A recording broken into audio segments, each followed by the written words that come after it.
Hey guys, it's Tanya with Scraptastic Creations. Today I'm going to create a 2-page layout and I am going to use this Meant to Be Scrapbooking Workshop by Stampin' Up. Let me show you this kit real quick. So you get everything you need to create 6 pages, so 3 double pages. And all your dimensions and cutting guide, everything is in here. Placement, all of that is in here.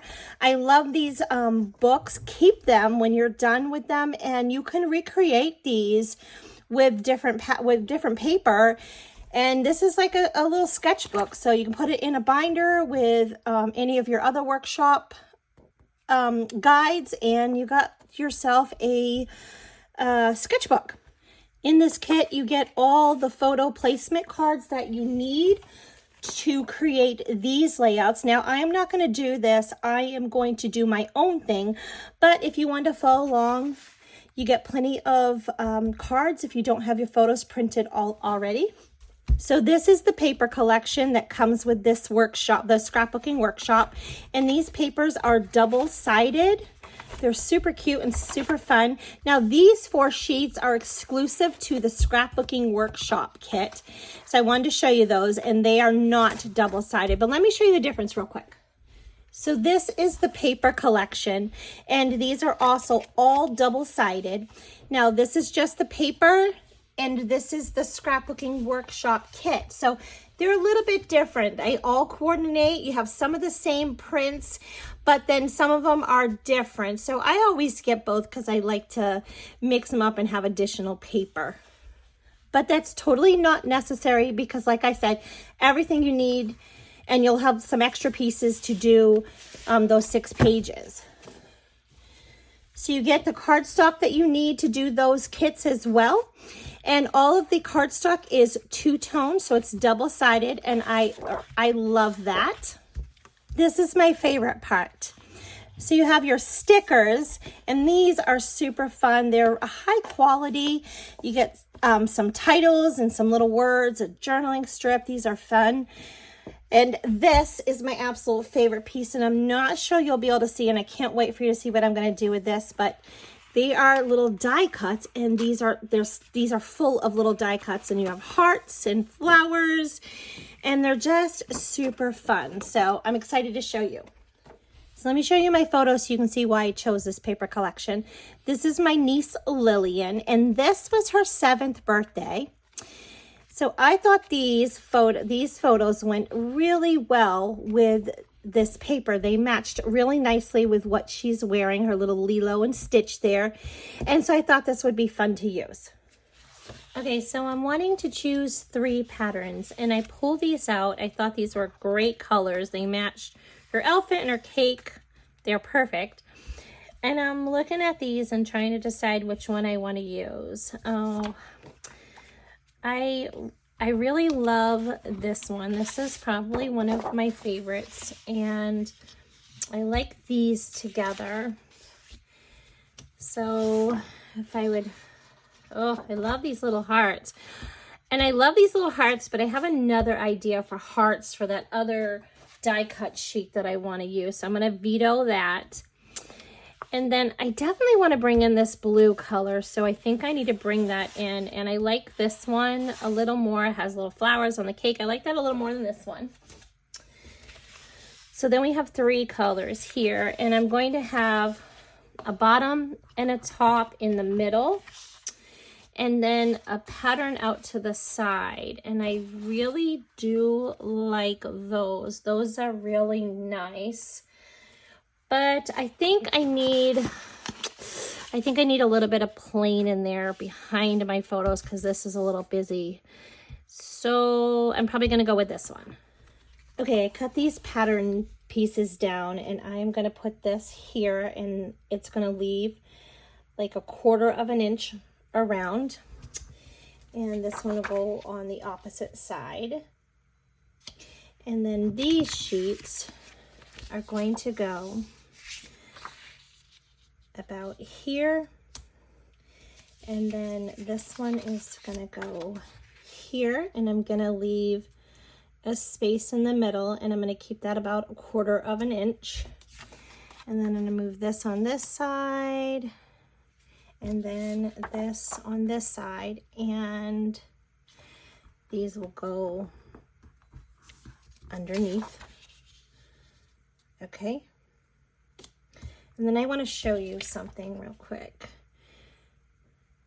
So, okay. So this is going to be my main photo. And then I am going to bring this one up here. And I will have this one here. And I'm definitely going to frame these to make them stand out a little bit more. And I'm going to mat these in white, but I wanted to cut them true 4x3s. Oh, actually, let's flip this, and I'll tell you about these photos here in just a little bit. Okay, so let me show you something. So I was looking. So I have this basic sketch right here, and then I was looking at the sketches that they give you. Okay, and I'm cutting them up, but I was looking at it and the amount of paper that I cut. Let me show you. Okay, so for this print, you have 2 of each sheet. I have all of this left over, okay? So I have all of these pieces left over of this.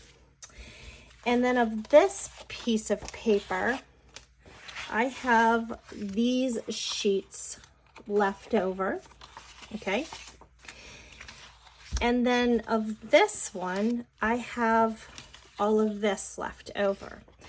So I was looking at the sketch and I was like, I wonder if you could still create all of this even though I cut this paper up and did my own thing. And I really think that you can, or you can come very close to it, because I was looking at the sketches and I was just kind of comparing like how many pieces of paper that you would need. And so for this one, I'm not going to share all this, but for this one, you need this for one of the layouts, and then you literally need this for another, and I have that. Okay, and then so you got your little pieces here, and then your piece here, and then right here behind this one. And then for this one, you have the strips that go across here, the little square here, you got a little piece here, and then these little squares. So you had plenty of that. And then for this one, I was looking, and that's this piece right here. And then that's all they use that for. So you have like a ton of this paper. I just wanted you to see that you could create these layouts and then create a couple other layouts or cards and just have plenty of paper to do that with. Okay, I cut some frames, and this is the pool party cardstock, and I cut some white frames for around these 2 photos right here. So we have some options. We can do the dark color of the pool party, because remember, this is the 2-tone cardstock, or I could do the lighter side. So I think because of the cake, I like the lighter side. It pops a little bit. I mean, the darker side, it pops a little more. I like those colors together. They're really nice. So I will map the rest of these. Isn't that super cute? I love those colors together. So I'm going to bring in this birthday celebration, and I want to bring in this banner with these tassels right here. Okay, let me show you. So I cut some of those tassels out, and I don't really like them. And the reason I'm showing you that is because I know sometimes it looks like I can just put a layout together real fast and, you know, everything just comes out how it's supposed to. But sometimes I cut things and I don't really care for the way they look, so I have to try something else. So then I had this idea. Now, I don't know if you can see this way. So these are little die cuts in here, and they just kind of pop out real easy.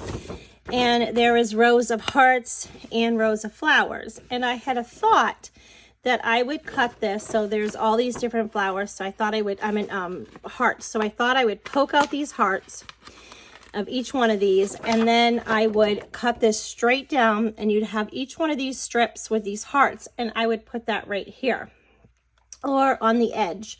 So you just have like a strip of that. But I don't really care for that either. I thought that was too much color like right there. So now I have another idea, but before I do, I'm going to bring in my Petunia Pop ink and a blending tool.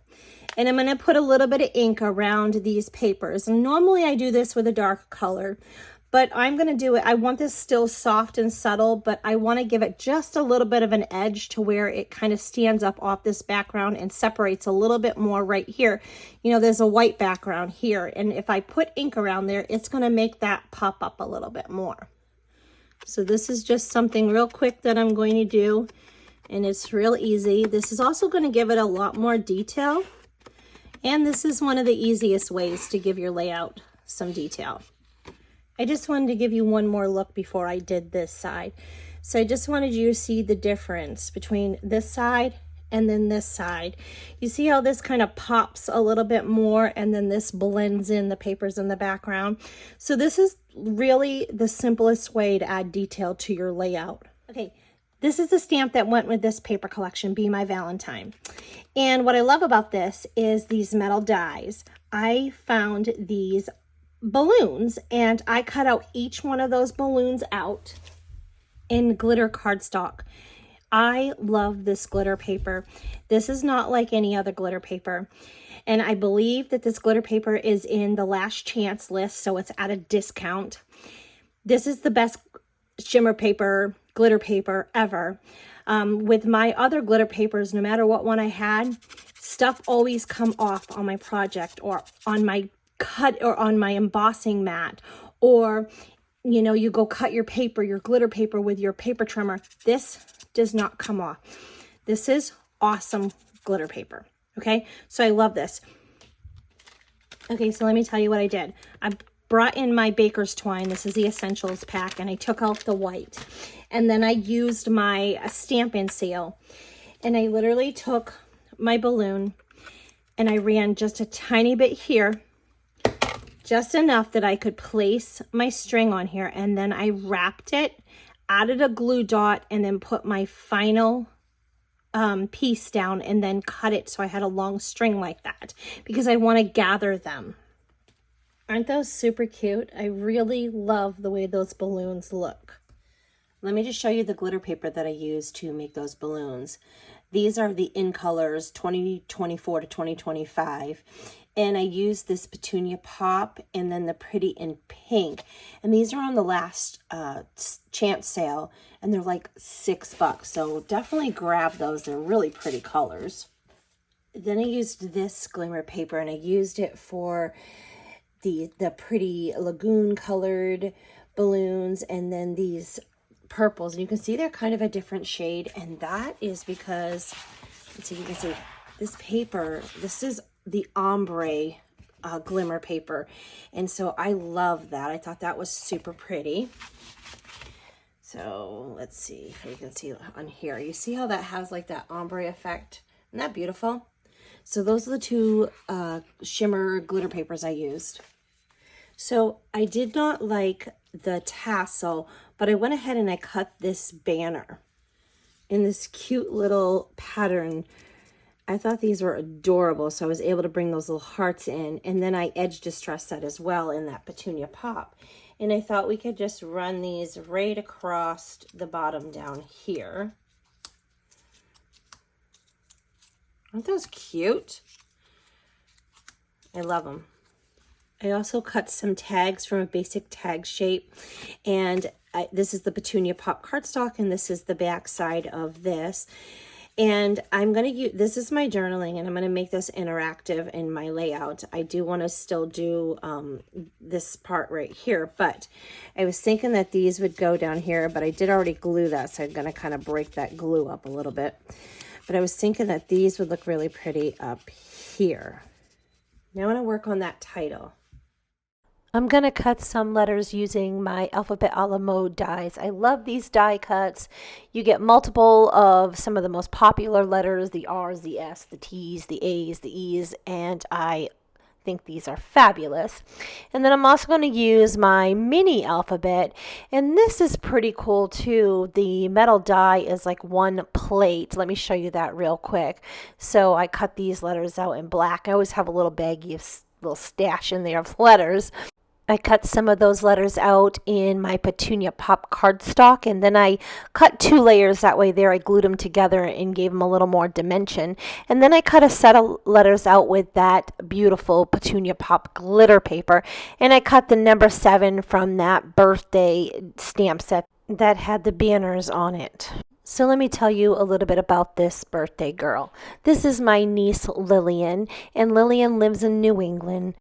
I had visited my family earlier in the summer, but Lily wanted me to come back for her birthday, which was the end of September. She was so excited to have a birthday party. She wanted to go eat ribs at Texas Roadhouse. So what was an aunt to do other than fly back out for her birthday?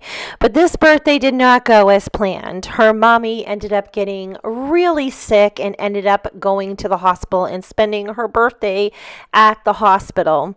So the rest of our family did the best that we could to make Lily's birthday special. We did take her to Texas Roadhouse where she could get her ribs. And then the cake happened to have been locked in Mommy's apartment. So I found this cute little mermaid cake last minute at Walmart, and we went home and had a party for her. Lily loves Lilo and Angel from the Lilo and Stitch movie, and she got a ton of little Stitch toys and stuffed animals.